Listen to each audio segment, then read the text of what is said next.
এটা হলো বিপত্তারিণী মায়ের ব্রতকথা। ছোট্ট করে দিচ্ছি। একদিন এক কর্মচারী রানীর অন্তর্মহলে এসে রানীর সঙ্গে গল্প করে এবং তাকে খেতে টেতে দেয় এবং গল্পের মাধ্যমে বলে, আপনি কি ওই মাংস খেয়েছেন? রানী বলেন, না, আমার জন্য একবার এনো তো ওই মাংস, মানে গো মাংস।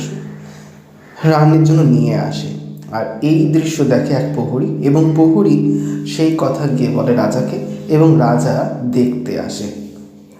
এরপর রাজা যখন দেখতে আসে তখন রানী ভয়ে ভীত। রানী খাবারটা ঢাকা দিয়ে রাখে। এরপরে যখন খাবারটা খোলে তখন দেখে তার মধ্যে সেই গোমাংস আর নেই, ফুলে ভর্তি হয়ে গেছে। আর রানী মনে মনে মায়ের নাম জপ করতে থাকে। এইভাবেই উদ্ধার করে দেবী মাকে। তাই মায়ের আরেক নাম বিপত্তারিণী।